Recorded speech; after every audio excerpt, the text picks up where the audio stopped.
नमस्कार। आज हम बात करने वाले हैं भारत की एक बहुत बड़ी asset management company ICICI prudential AMC के आईपीओ के बारे में।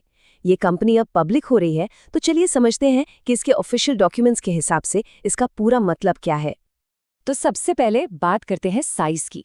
इस आईपीओ का कुल आकार है 10,602 करोड़ रुपए। जी हाँ, यह एक बहुत बड़ा आंकड़ा है और यही दिखाता है कि ये आईपीओ मार्केट के लिए कितना अहम होने वाला है।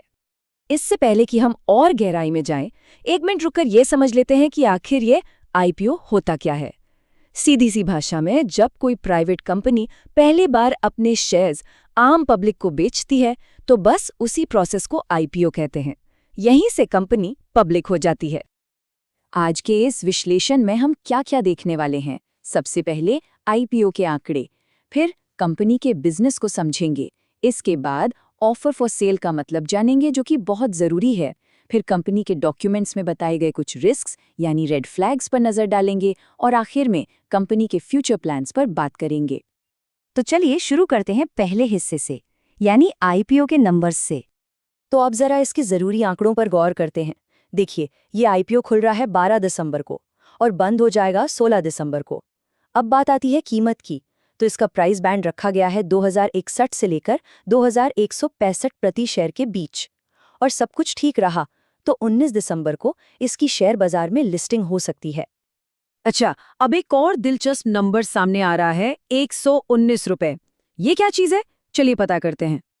ये है ग्रे मार्केट प्रीमियम, जिसे शॉर्ट में जीएमपी भी कहते हैं। अब ये होता क्या है? समझिए कि ये एक तरह का अनऑफिशियल इंडिकेटर है जो अंदाजा देता है कि लिस्टिंग के दिन आईपीओ कैसा परफॉर्म कर सकता है। अगर जीएमपी पॉजिटिव है तो माना जाता है कि शेयर इश्यू प्राइस से ऊपर लिस्ट हो सकता है। लेकिन हाँ, एक बात साफ कर दें, ये कोई गारंटी नहीं होती। तो चलिए, नंबर्स तो हमने देख लिए हैं। अब जरा कंपनी के अंदर झांकते हैं। आखिर ये आईसीआईसीआई प्रूडेंशियल एएमसी है कौन और ये पैसे कैसे कमाती है?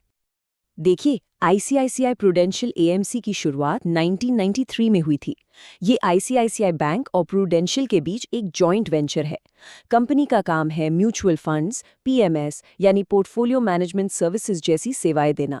और सबसे बड़ी बात, ये करीब 10 लाख करोड़ रुपए से भी ज्यादा का एसेट अंडर मैनेजमेंट यानी एयूएम संभालती है। मतलब लोगों के इतने पैसे ये मैनेज करते हैं। अब आते हैं इस आईपीओ के सबसे जरूरी पहलू पर। सवाल ये है कि आईपीओ से जो इतना सारा पैसा आएगा, वो आखिर जाएगा कहाँ? और इसका जवाब इस एक लाइन में है। ये आईपीओ 100% ऑफर फॉर सेल है, यानी ओएफएस। इसका सीधा सा मतलब ये है कि कंपनी कोई भी नया शेयर जारी नहीं कर रही है। अच्छा, तो अब सवाल ये उठता है कि ये फ्रेश इशू और ऑफर फॉर सेल में आखिर फर्क क्या है? देखिए, बहुत सीधा सा फर्क है। जब फ्रेश इशू आता है तो कंपनी एकदम नए शेयर बनाती है और बेचती है। इससे जो पैसा आता है ना, वो सीधा कंपनी की तिजोरी में जाता है। मतलब कंपनी उस पैसे को अपने ग्रोथ, अपने विस्तार के लिए इस्तेमाल करती है। लेकिन ऑफर फॉर सेल यानी ओएफएस में कहानी बिल्कुल अलग है। यहाँ पर कंपनी के जो पुराने बड़े शेयर होल्डर्स हैं, मतलब प्रमोटर्स, वो अपने हिस्से के शेयर बेचते हैं और पैसा सीधा उनकी जेब में जाता है। कंपनी के पास 1 रुपया भी नहीं आता। ये समझना बेहद जरूरी है। तो इस आईपीओ के केस में प्रूडेंशियल कॉर्पोरेशन होल्डिंग्स अपने शेयर्स बेच रही है। मतलब आईपीओ से मिलने वाला सारा पैसा उन्हीं के पास जाएगा, आईसीआईसीआई प्रूडेंशियल एएमसी के पास नहीं। ये एक बहुत ही महत्वपूर्ण बात है जिस पर ध्यान देना चाहिए। चलिए, अब बात करते हैं उन रिस्क्स या कहें तो रेड फ्लैग्स की, जो कंपनी ने खुद अपने लीगल डॉक्यूमेंट यानी रेड हेरिंग प्रोस्पेक्टस में बताए हैं। कंपनी ने अपने प्रोस्पेक्टस में साफ साफ लिखा है कि उनके बिजनेस में कर्मचारियों की तरफ से धोखाधड़ी या किसी गलत काम का खतरा है, जिससे कंपनी की साख और क्लाइंट्स को बनाए रखने की क्षमता पर बुरा असर पड़ सकता है। इसके अलावा भी कुछ और बड़े रिस्क्स हैं, जैसे आजकल की फिनटेक कंपनियों और रोबो एडवाइजर्स से बढ़ता हुआ कंपटीशन। एक और बात, इनका ज्यादातर एयूएम बस कुछ गिनी चुनी स्कीम्स में ही लगा हुआ है। तो अगर वो स्कीम्स अच्छा परफॉर्म नहीं करती हैं तो कंपनी पर बड़ा असर पड़ेगा। और हाँ, कंपनी के सीनियर मैनेजमेंट में से कुछ लोगों के जाने से भी बिजनेस में रुकावट आ सकती है। अच्छा, रिस्क्स तो हमने समझ लिए।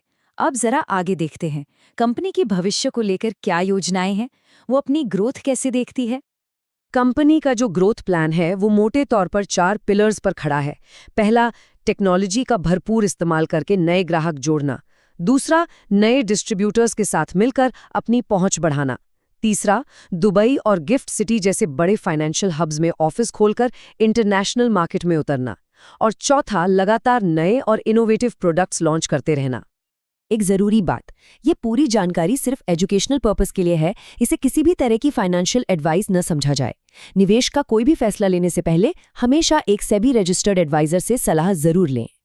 तो अब सबसे बड़ा सवाल यही है, एक तरफ तो कंपनी अपनी मार्केट में लीडर है और उसके पास भविष्य के लिए जबरदस्त प्लान्स भी हैं, लेकिन दूसरी तरफ ये एक ऑफ सेल है जहां सारा पैसा प्रमोटर के पास जाएगा और कंपनी ने खुद अपने डॉक्यूमेंट में कई जोखिम भी गिनाए हैं।